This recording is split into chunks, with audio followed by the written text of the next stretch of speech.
Hello everyone, welcome to my channel. My name is Chris, and boy do I have a good video for you today.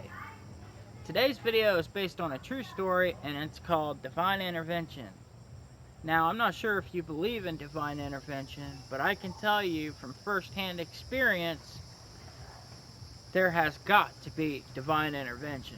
Because there are multiple times in my life, had it not been for divine intervention, especially one of them, which is the story I'm going to tell you right now, I wouldn't even be here talking to you right now. I'd have been dead. So here's the story. Long time ago, well, not that long ago, I'd say about 4 or 5 years ago, my brother had gotten into, he'd started to introduce me to handguns. Now, I hadn't been around actual guns much of my life, but my brother is a hunter, and, he's more familiar with guns than I am, where I'm not a hunter. Anyway, he wanted to, teach me how to shoot a gun, and, we were wanting to go to, do target practice and go to firing ranges and all kinds of things like that. And so, yeah, I was up for it. And so I purchased my first gun, which was a 22. I don't remember the name of the 22, but it was a nice gun. It was about a $600 22 handgun. And the reason why I got that is because, I felt for a beginner, handgun, that would be perfect to start out with. And at that time, I don't know what's happened to the price of bullets these days, but at that time, you could get a whole box of 22s, like 550 22 bullets for around 18 to 20 bucks at Walmart. So I don't know what the price is now. I heard they've gone up. But, you can shoot all day with a 22 and it ain't going to break the bank like it would with the kind of gun my brother had, which was a 40 caliber or 40. I don't know terminology with guns. I just know it was a 40 something. Anyway, his bullets were expensive. I think like 15 of them was like 20 something bucks for just 15.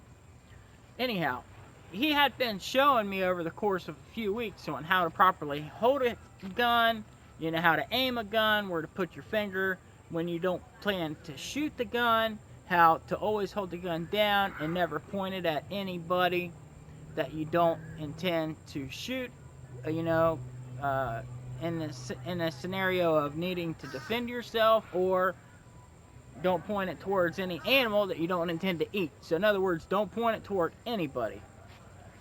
And always have the safety on. Anyhow, I had gotten a little bit big-headed and arrogant, I guess you could say. I got a little overconfident, and I felt like, one day I just wanted, I felt like I knew enough about the gun, and I wanted to go outside, and I wanted to practice shooting. Now, at this time, we lived in the country, sort of like this. We had nothing but country.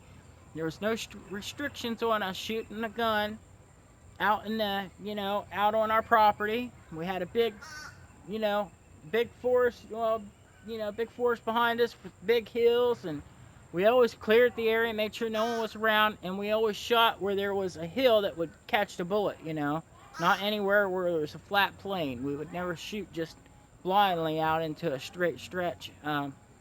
So we always knew that there was something that would catch the bullet that we were shooting at. And we always had, like, cardboard targets or, ice or whatever we were going to shoot at that day.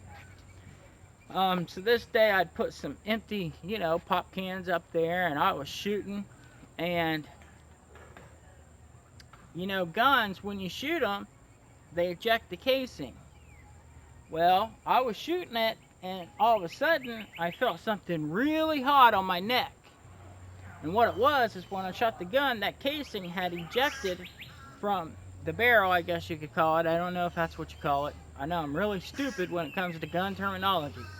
But anyway, it was a 22 semi-automatic handgun, and the casing from the bullet ejected and landed perfectly right here in the collar. So without thinking, I stupidly, because it hurt, it was burning. So without thinking, stupidly, I went like this to grab my collar with my fingers still on the trigger, the gun not on safety, still in firing, ability. And when I grasped my shirt to shake, the shell to fall down through my shirt, when I squeezed to grasp my collar, I also pulled the trigger. bam, right in front of my face. Now here's the position I was when the gun went off. I was shooting. Ah, it's burning. Went like this, leaned over. This is the angle I was at. And I was shaking it, and bam. I remember a big flash and a loud noise, and just standing there, kind of frozen for a minute with my ears ringing, thinking, what the fuck just happened? Did I really do that? Am I really that stupid? That one, I didn't put the gun on safety. Two, I didn't take my finger off the trigger. And three, I didn't set it down before I went to reach for my shirt. Stupid, stupid, stupid. I realized at that moment that I could have been dead at that very moment. That actually, I should have been dead at that moment, because at the way I was angled and at the way, you know, my face was, and, you know, it wasn't a very big handgun. You know, the barrel, you know, the front of that pistol was aimed right at my face. I mean, it should have shot me right here and went right up through my skull, killing me instantly. But for some reason, it didn't happen. And this is why I know that day there was an angel, there was something divine, there was something more than myself that was watching over me that day, that either knocked that bullet out of the way somehow, or somehow made it do some matrix shit, like disappear and then reappear on, you know, beyond my head, like not actually penetrating my skull. But there's no reason under the sun why I should have, that I should have walked away from that without at least having a bullet in my head, or if not falling down immediately, bleeding out, dying from a gunshot wound, because no one was around. No one, I couldn't get no help from nobody. I would have laid there and I would have bled to death. And people would have found me dead from a self-inflicted wound from a handgun, from trying to, you know, trying to drop that hot shell that was stuck on my shirt collar. So, there's a story, there's a true story of a moment in my life where I believe, I don't just believe, I know I had some divine intervention, and I know that something or someone was definitely watching over me that day, and there is no reason and no explanation I can give you, nor one that I can think of, that could possibly explain why I didn't get that bullet in my head that day. But I will tell you this much. After that day, I respected handguns a hell of a lot more. After that day, I realized I didn't know as much as I thought I knew. And after that day, I realized, even though, you know, you may think you know something about something, you don't really know as much about it as you thought you did until you've actually had a good amount of time from a qualified instructor. And you know, I totally respect guns after that. As a matter of fact, I sold my .22 and I quit shooting after that. So that was the end of my shooting days.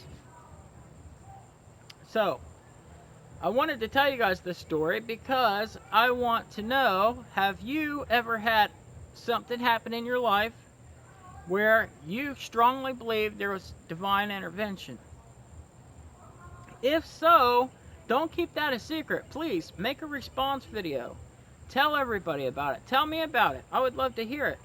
If you're not comfortable with making a video, then, you know, wear a mask or something. Or just do an audio video with, you know, pictures or something. Just do like a narration of pictures. Or write your story down in the description below. Tell us about it. You know, people, I would love to hear it. I don't know about everybody else, but I would definitely love to hear about a moment in your life where there was some divine intervention. And with that, I hope you all have a great week, and I appreciate you all. I love you. I love you to death. I can't thank you enough for being subscribed to my channel. If you are, if you're not, please subscribe to my channel. I would love to have you as part of my family. I have a lot more good spiritual videos coming your way. I do have another YouTube video, but it's for totally different reasons. This video is for my spiritual practice, you know, with astral projection, enlightenment, tips, and all kinds of things. So I got a lot of good stuff coming your way. And so I figured, you know, for a spiritual channel, why not share a story about divine intervention? And I have another story about divine intervention. If you're interested, let me know in the description down below, and I will make a video on it. Because there was another time in my life where if it hadn't have been for divine intervention, my father wouldn't be alive today. And it involves me saving his life. So, that's all for today, everybody. Tell me what you think of the video, and if you got a story to share with me, I'd love to hear it. And as always, I love you beyond words. Namaste.